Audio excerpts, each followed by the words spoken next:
Bienvenue, moi aussi je vous souhaite une cordiale bienvenue. Je suis hyper content de pouvoir vous présenter le nouveau EV6. C'est un véhicule génial et quelque chose d'aussi génial a besoin d'une vidéo géniale. Moteur.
Kia, movement that inspires.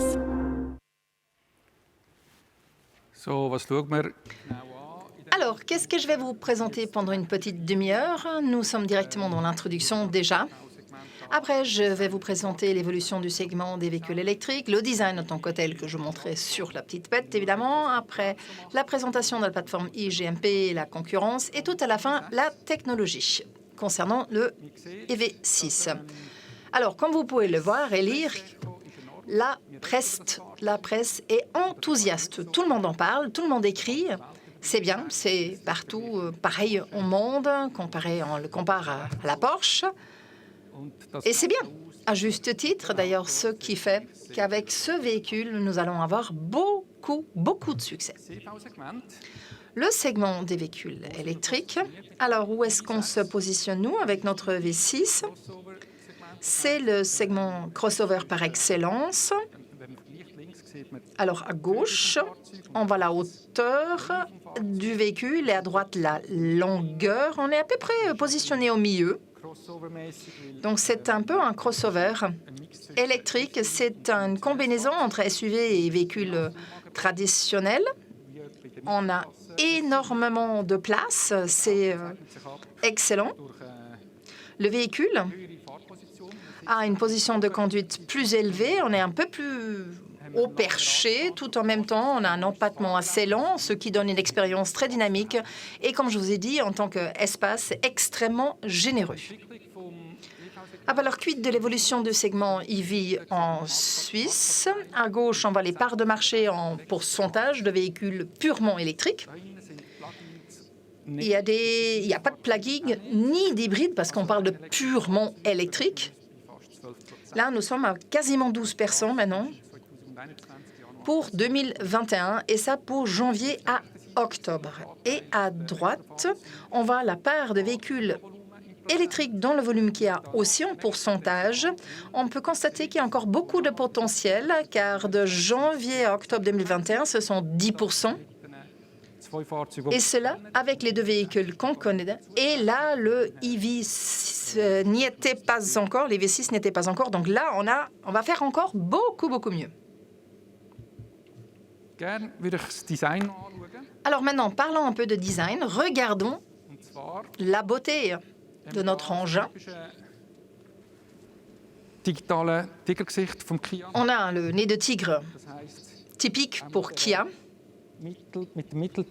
Alors, cette partie moyenne qui rentre sans transition aucune dans les phares LED. Et en bas, on a ce calandre qui donne une impression plus robuste, plus large et qui rend un peu plus sportif après toutes ces parties de muscles au-dessus du capot, qui rend encore, qui donne une impression d'épaule encore plus large. Après, les proportions et les dimensions, c'est juste parfait comme mensuration. On a un empattement court devant, un empattement court à l'arrière. avec une ligne latérale très dynamique qui monte vers l'arrière au-dessus des caissons de roue. Après, les poignées de porte qui s'ouvrent automatiquement dès qu'on ouvre la voiture. Alors, c'est non seulement beau, mais qui, évidemment, ont aussi une raison aérodynamique. Donc, dès qu'on s'est complètement aplati, on est encore moins résistant au vent. À l'arrière, on arrive à notre spoiler, un spoiler séparé en deux parties, qui fait en sorte que le flux d'air est guidé très particulièrement. Nous avons encore un petit spoiler au-dessus avec une lumière LED sur toute la longueur. Ça donne aussi encore un caractère plus high-tech, plus technologique. Et bien évidemment, en bas, le petit clapet électrique qui, évidemment, me fait le petit effet de démonstration d'Omned, voilà, qui s'ouvre automatiquement dès qu'on y touche dessus et d'ailleurs qui ferme automatiquement comme par enchantement.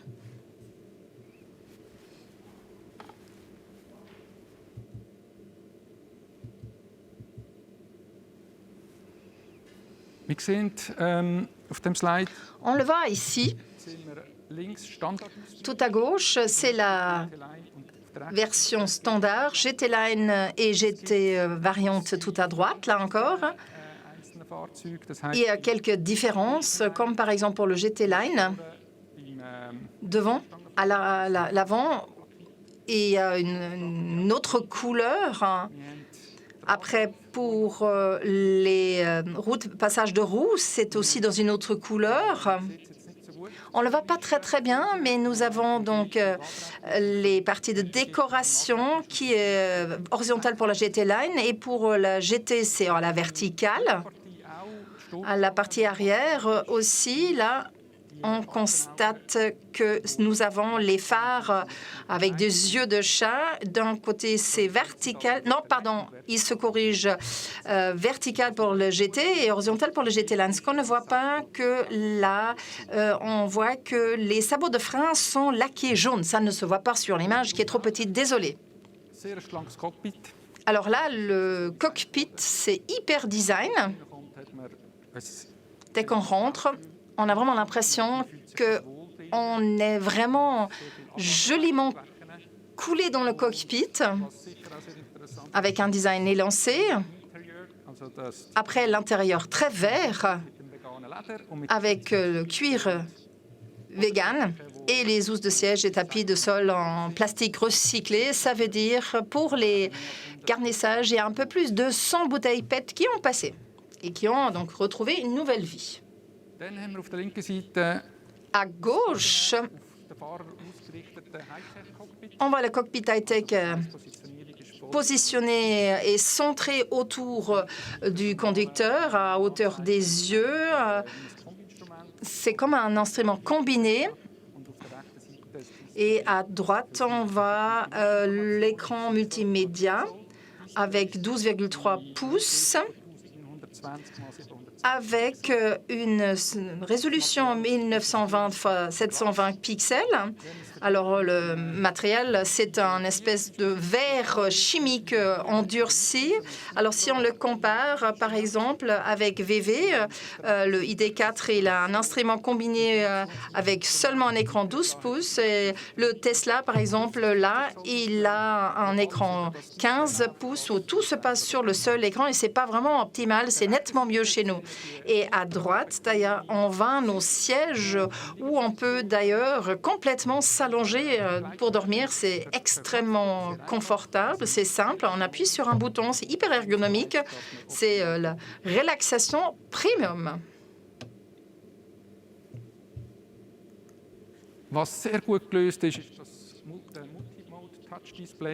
Autre avantage, c'est l'écran multitouch qu'on peut admirer ici. Alors, avec un seul clic, en quelque sorte, on peut changer entre multimédia, climat et chauffage. Et gauche-droite, les boutons, on peut les régler, bien évidemment, c'est-à-dire lorsqu'on est sur le chauffage, par exemple, on peut changer la température, la clim, on peut changer la température aussi. Et sinon, si on est sur autre chose, on peut, par exemple, choisir la station de radio. Parlons de la plateforme GMP. C'est une plateforme qui a été développée que pour les véhicules électriques, pour la toute première fois d'ailleurs. Ça fait toute une différence si on fait une plateforme que pour les véhicules électriques ou si on prend des plateformes qu'on a normalement pour les moteurs thermiques et qu'on adapte légèrement aux véhicules électriques. C'est complètement différent si c'est pensé d'emblée électrique. Cela nous permet effectivement d'intégrer très bien la technologie 800 volts. C'est extrêmement compliqué à réaliser. Et pour cela, il fallait avoir des semi-conducteurs d'une nouvelle génération, de grande puissance, qui d'abord ont moins de résistance interne et qui en plus sont devenus beaucoup plus petits. Cela nous permet de gagner en puissance, alors c'est-à-dire on a une batterie qui a 5 à 7% plus d'efficacité. Au niveau de la charge ultra rapide, je vais revenir dessus un peu plus tard. Étant donné que cette plateforme a été développée rien que pour cela, on peut travailler aussi avec un empattement, avec l'espace intérieur généreux, design spécifique. Et le long d'empattement, ça nous donne énormément d'espace à l'intérieur et ça donne beaucoup plus d'espace aussi au niveau des genoux. Alors, parlons de performance pour ce genre de véhicule, puisque nous avons 800 volts, c'est énorme. Comment vous dire, c'est génial de le vivre. Alors, une fois que vous avez testé EV6 et l'a adopté, avec une puissance de 125 à 430 kWh, ou c'est-à-dire 170 à 585 chevaux. Waouh! Alors, en 3,5 secondes, on accélère de 0 à 100 km, donc c'est digne d'une Ferrari. Je ne sais pas que je vais faire la pub pour la concurrence, Conini, mais justement, on arrive à tenir tête. Nous avons deux variantes de batterie. Nous avons celle à 58 et celle à 77,4 kWh. Et pas grâce à la standardisation, on peut intégrer l'une ou l'autre. On peut avoir 4x4 ou propulsion. Si c'est propulsion, ça c'est la modèle de base.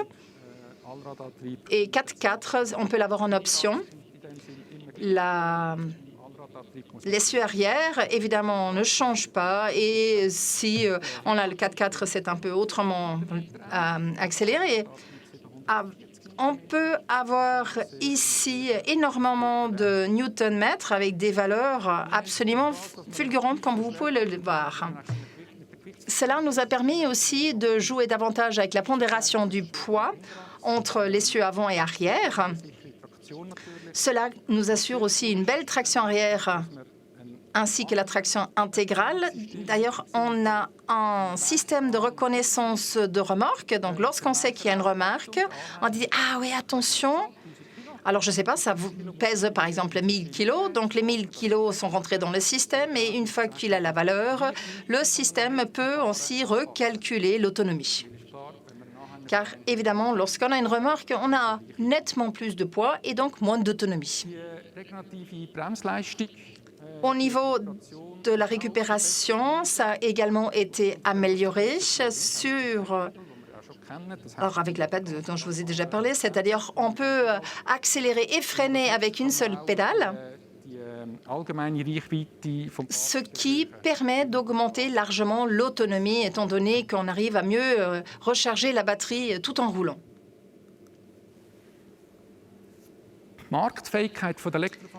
Après, en termes de véhicules électriques, la compétitivité dépend évidemment de l'autonomie de temps de charge. Donc là, on n'a vraiment pas de quoi se cacher. On a une autonomie jusqu'à 528 km. On peut avoir une charge ultra rapide en 18 minutes de 10 à 80%. Et pour faire 100 km, c'est 4 minutes et demie. Et pour cela, bien évidemment, il faut avoir une station de recharge aussi puissante que cela pour y arriver en 4 minutes et demie. En bas à gauche, comme vous pouvez le constater, il y a la différence d'autonomie à basse température par rapport à une température normale, donc moins 7 degrés ou 25 degrés.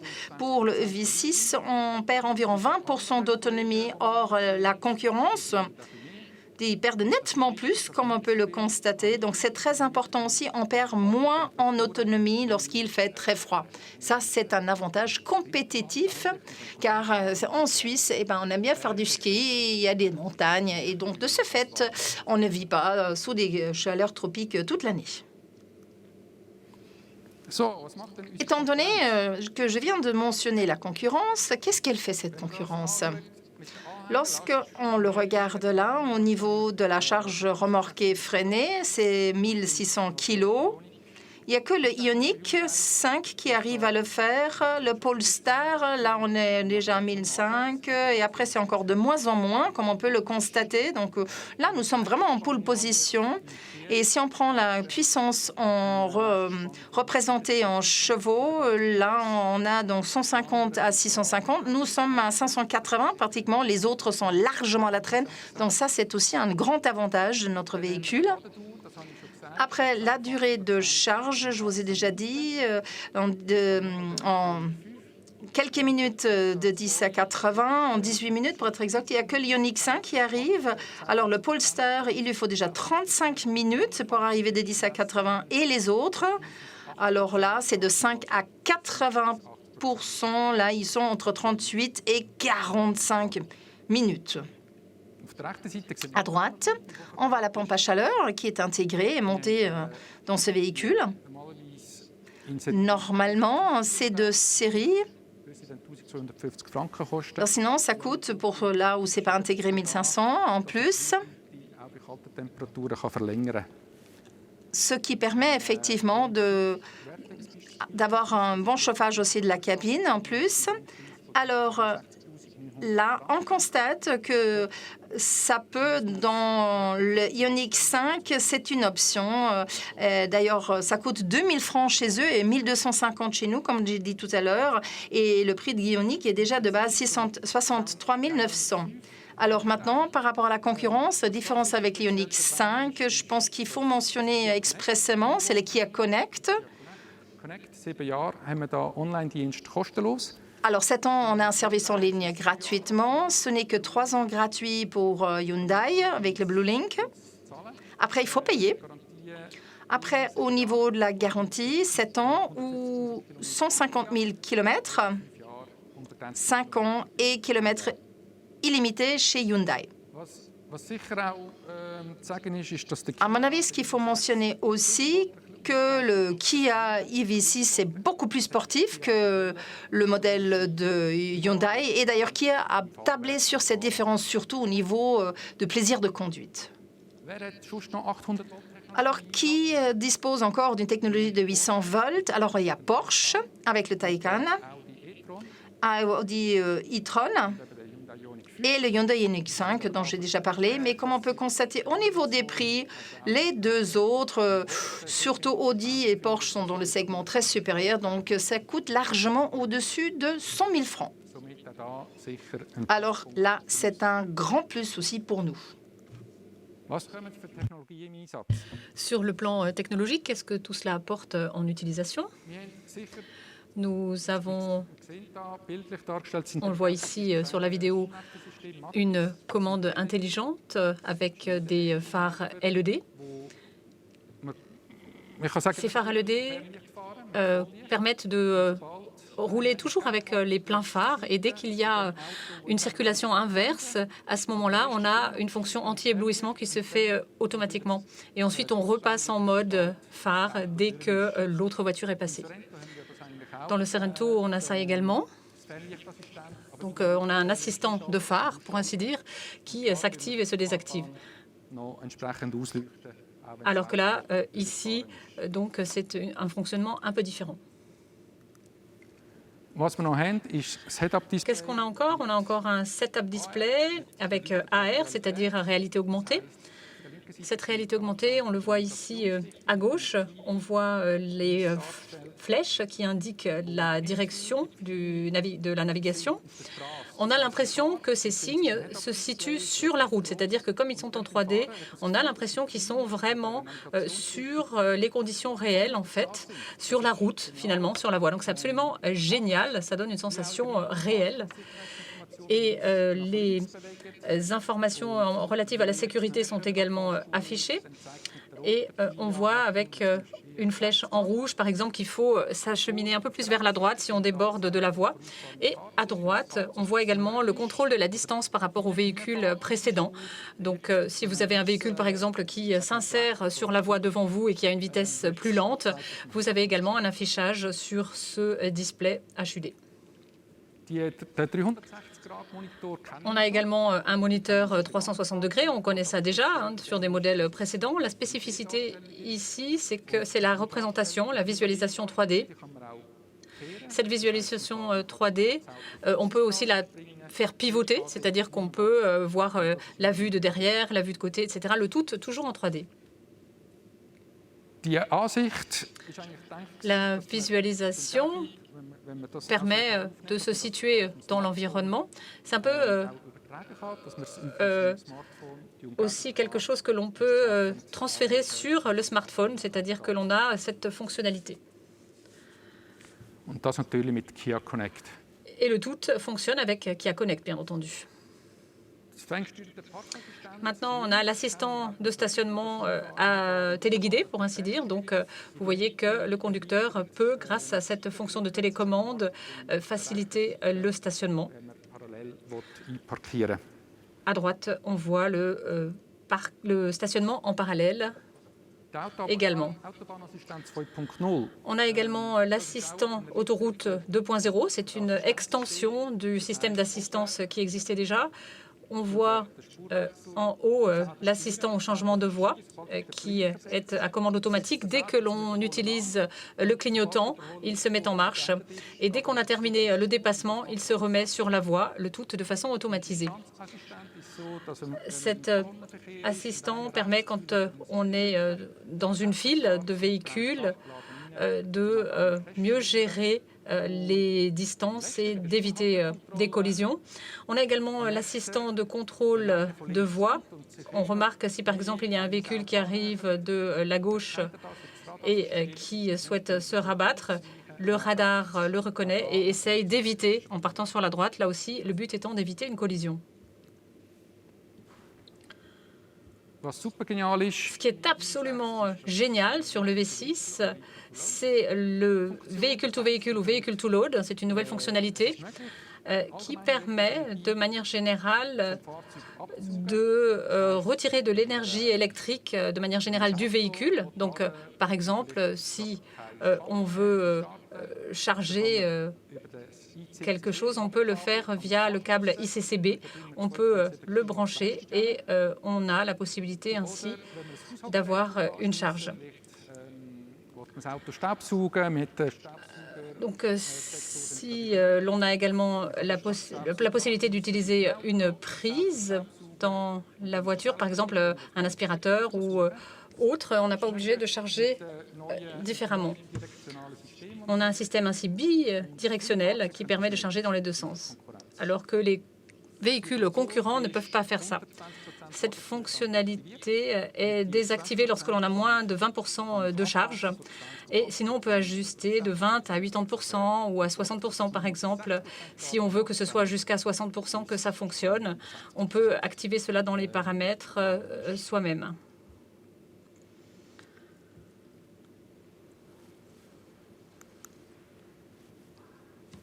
So, was macht der EV6 aus? Qu'est-ce qui caractérise notre EV6? Alors, on l'a vu, le design qui est extrêmement sportif. On a un intérieur innovant, ça aussi, avec des matériaux recyclés. On a également un espace extrêmement généreux, avec beaucoup de place pour les jambes, beaucoup d'espace de chargement. On a 800 volts, une technologie extraordinaire qui permet une charge ultra rapide. On a également une capacité de récupération qui est extrêmement élevée. On a une grande autonomie en cas de basse température. La compensation se fait avec une pompe à chaleur. On a donc cette capacité de récupération grâce au freinage intelligent qui permet de récupérer beaucoup d'énergie dans la batterie. On a des systèmes d'assistance ultra modernes, à la pointe, vraiment. Il y a vraiment très peu de véhicules qui arrivent à faire autant de choses que l'EV6. On a une charge remarquée jusqu'à 1600 kg. On l'a vu, là aussi, on est sans concurrence sur cette plage. On a également la fonctionnalité V2L et V2V, Vehicle to Load and Vehicle to Vehicle. Là non plus, il n'y a pas d'autres véhicules sur le marché qui proposent cela. Et on peut dire vraiment qu'on a un rapport qualité-prix qui est absolument extraordinaire. Kia Connect. On a évidemment le Kia Connect, qui permet de gérer les temps de charge via le téléphone. On a également la possibilité de vérifier l'état du véhicule, par exemple l'ouverture de porte, est-ce que la porte est fermée, les éclairages également, etc., etc. Donc il y a vraiment énormément de fonctionnalités là-dedans. Et au bout du compte, on peut dire qu'on a vraiment un super véhicule avec une bonne autonomie, un temps de charge optimisé. Donc c'est vraiment un véhicule qui est parfait au quotidien et une très bonne alternative par rapport à un véhicule à moteur thermique. La voiture est là, maintenant c'est à nous de la mettre sur le marché. Et à ce titre, je vous souhaite beaucoup de succès.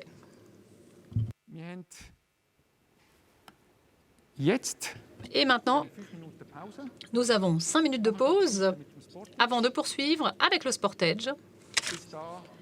D'ici là, je vous souhaite tout de bon. Merci d'avoir pris le temps de participer. Merci encore.